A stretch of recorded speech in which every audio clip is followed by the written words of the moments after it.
Hi, everyone. My name is Jaquel here with Hope. Make sure that you like, comment, share, and subscribe. I'm here sharing my testimony. The Essence Dance Arts Academy invites you to join us June 14th at our spring dance concert. It will be held in Lancaster, Texas at 3 p.m. You will experience dance from our students 3 years old all the way to our Adult Arise program. You will also experience our musical theater group and special guest artists like the God Moves Dance Company, Jesus and Me, All for God Outreach Dance Ministry, and more. Be sure to go to the ticket website to get the exact location and all the information needed to reserve your seat and enjoy the show. Refreshed, Saturday, June 14th at 3 p.m. in Lancaster, It is Texas. like We'll see you briefer, there. but to hear someone's journey from beginning to end, every step, education, me going to school as a first generation college student, me being dropped off at college, and me not knowing what I was going to do to now be getting my master's degree with a 4.0. Like, that's the part of the journey. So my name is Jaquel Desiree Thomas Taylor, and I'm from New Orleans, Louisiana. You end up in Texas. I end up in Texas by the way of Hurricane Katrina. In 2005, Hurricane Katrina hit New Orleans, and a family friend said that we were going to go to Texas to visit months before, and my mom was against it. And then all of a sudden, it came back up again. It was like either you write your social security number on your arm or you need to leave the city. And so my mom made a decision to leave the city, and we came to Texas. We had to stop in Alabama because traffic was like 12 hours from New Orleans to Alabama. It's normally like 6, but it took us 12 hours to get to Alabama in traffic. So we stayed in Tuscaloosa, and we stayed for about a month. And after we left Tuscaloosa, Alabama, we came to Dallas. I stopped in Duncanville, Texas, and I stayed in Motel 6 for like 6 months. And I went to Duncanville High School and graduated. I cried all the way here. The fact that you said feeling, I was depressed all the way here. As a 16-year-old and living in New Orleans, you get different perceptions of the world. I thought wholeheartedly I was going to have to go to school on a horse, that I had to grow my own crops, that I had to go out and milk cows and kill chickens. Like, I was going to see tumbleweeds going down the street, and we were going to be living on the cattle. I cried. That's hilarious. And then when I pulled up in Duncanville and it was like, welcome to Texas, and I wholeheartedly was like, wait, there's cars here. There's buildings. Like, we don't, it's not a farm. So just like people have a perception of New Orleans that it's just all voodoo or all witchcraft or all evil, I wholeheartedly thought that Texas was built on farm. There were no street lights. There were just animals wild, and I just cried because I'm a girly girl. I'm not gonna be able to live like this. And then when I got here, and I was like, wow, this is completely different from what I was growing up with. With environmentally, living in New Orleans, all you know is all you know. So environmentally, we had drugs on every corner. There's alcohol in Walmart. Like, there is no dry Sundays. The only thing that's dry is your cup if you don't want to go get anything to drink. But environmentally, alcoholism and drug abuse was very heavy in my family. Family dynamics were completely different. Like, although it is very common for males not to be in the home across the African American community as a whole, it was very unprominent in New Orleans. It was never saw unless you were in like a church and you seen a pastor and his family. But for us to just have domestic family relationships, it wasn't often. Abuse was very big. Family abuse when it comes to the women being silent in the home, and my grandmother and my great grandmother just having to withstand those things. It made them strong, and they seen it as strength, but it took away from the identity of who they were as women. So environmentally, it was completely different. Educationally, it was completely different. I was the only one in my family that decided that I wasn't going to get a New Orleans diploma, that I was going to challenge myself and I was going to take that tax test and I was going to pass it and get a diploma from Texas because that is where God sent me. So I didn't want to keep bringing the old things of my life into the reset of my life. And although Katrina was one of the hardest things in the world that I had to endure, I would also have to say that Katrina was also the greatest reset of my life. That if I would not have experienced that, I wouldn't experience who I am as a woman today. Because generationally and trauma bonds and things that you experience in your life, you just think this is how life is supposed to be. So you become complacent in thinking that this is just a part of who I am. But being extracted from that and being, washed away to Texas, it also allowed me to be reset. It also allowed me to see life as a different environment and to take hold of it and do something with it. You can do anything you want to do with your life, but you have to make a decision in your life to do it. Once you decide and you put God first, it happens. And it happened. My story began with my Christian walk and who God was. I was raised like that. I was raised holiness or hell. I was raised if you was not in church, you was in the world. And in the world wasn't an option. My grandmother and my great grandmother were Church of God in Christ, Pentecostal. So being in church was very heavy. Being in church was not an option. I wore the chapel caps on my head when we took communion. I remember laying prostrate for hours on Tuesday, Wednesdays, Thursdays, Fridays, just praying or sleeping because I was young, but having to be in church, having to be amongst God. But I learned the art of worship at 8. I've been through some stuff as a child, traumatic things, and I knew that I had to find an outlet. So my outlet was worship. My outlet was praise dance. So I've been praise dancing since I've been 8 years old because that's how I told my story. Some of the trauma that went through was being raised in church, being raised with the image that the world was no good. Nothing part of the world was good. And if you wasn't getting it from God, it wasn't able. My mom went to a Catholic church and a Catholic school. And because she went to an all girl Catholic school, she went to St. Mary's Academy, if you've ever heard of that school in New Orleans. And it was very strict. It was very, very strict. And so my mother decided to start dating, and she dated my father. My father was very young, but stuff he was a little bit older. And so when he graduated high school, my mama decided that she wanted to become one with him.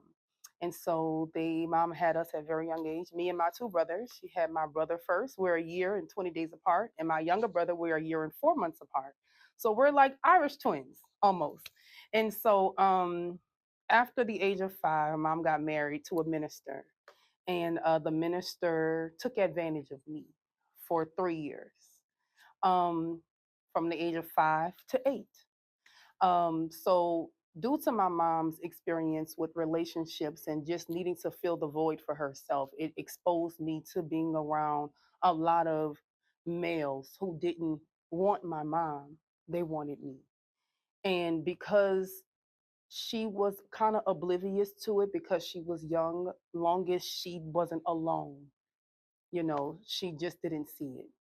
And so I had to communicate a lot of things. I had to go through a lot of things. Even still to this moment, you just never forget. You heal, you pray, you are stretched, but you never forget. So the trauma kind of shaped me in the art of worship. Sometimes people take trauma and they use it for the things that give them passes or give them the ability to do things that are not of God. But I took my trauma and I made it work for me. And worship at the age of 8 was how I was no longer silent. I hated God. I felt like God raised Lazarus from the dead. Like I heard those stories.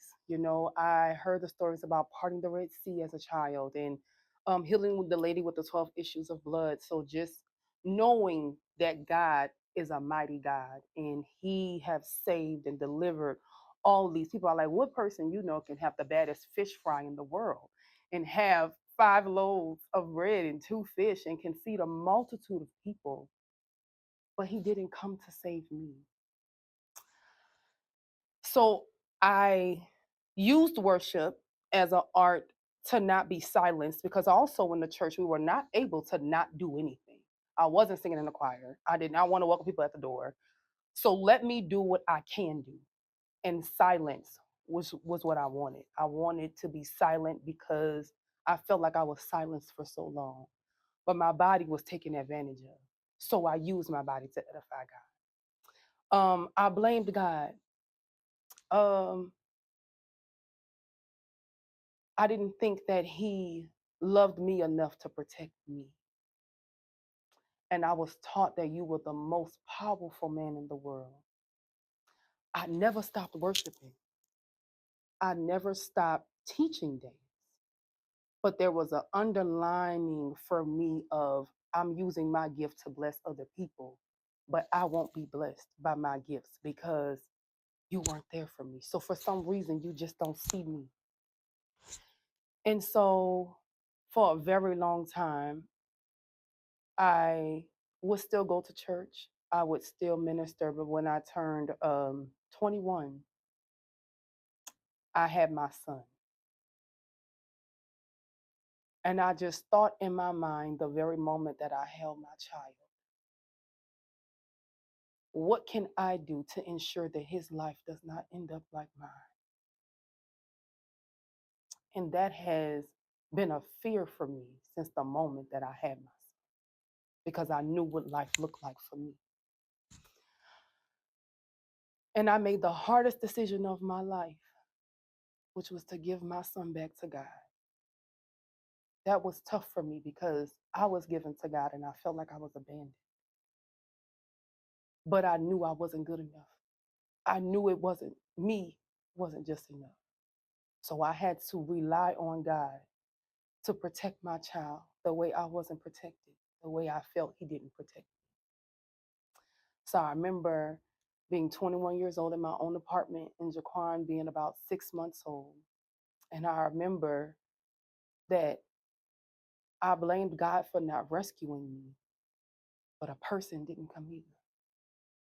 And it was easy for me to forgive people and dwell with people who knew, not realizing that God was writing my story, not realizing that my life was not a life of just my own, but my life to be a testament to other people.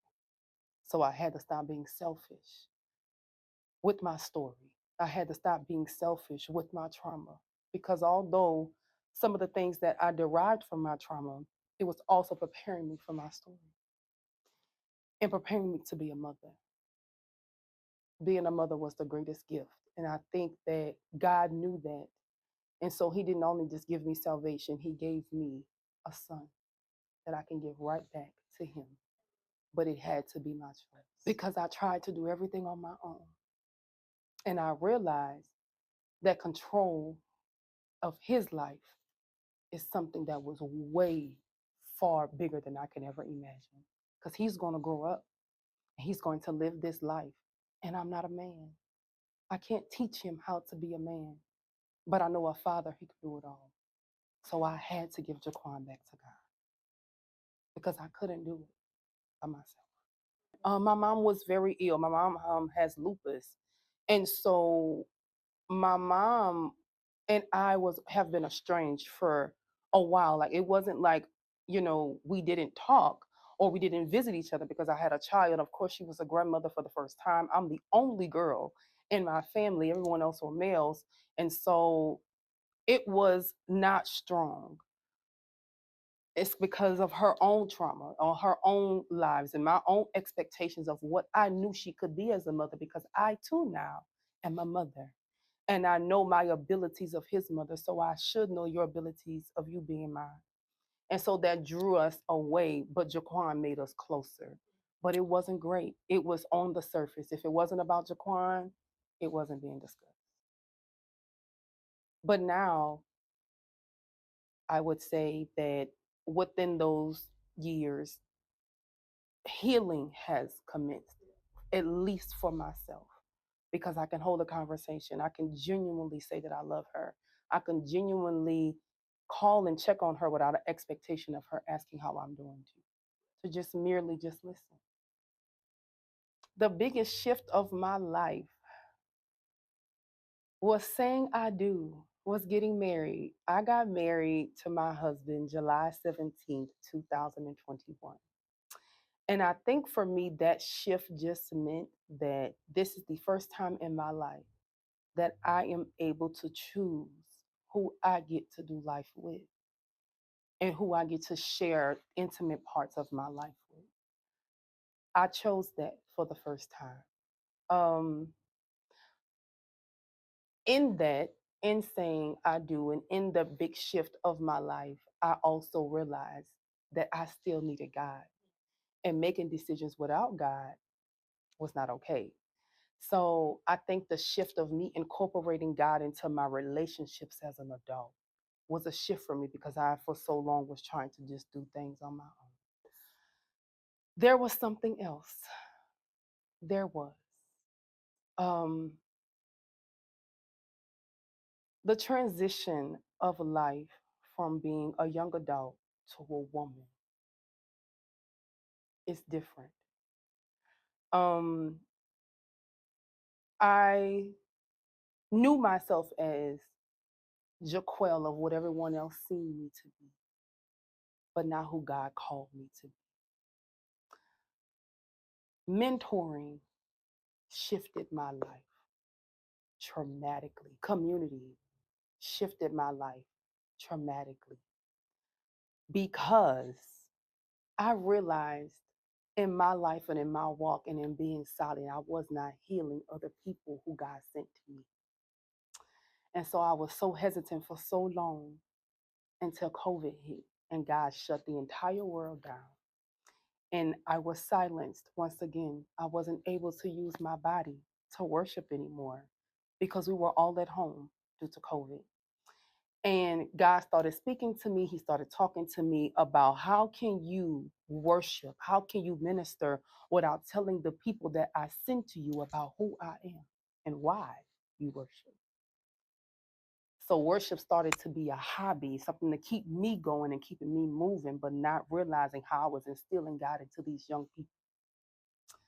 So COVID shutting down and God speaking to me about starting a mentor group called Jesus in Me that's based on faith, based on love, based on community, based on growth, but based on you seeing yourself the way God sees you as a young lady. And that's something I desired for myself as a little girl.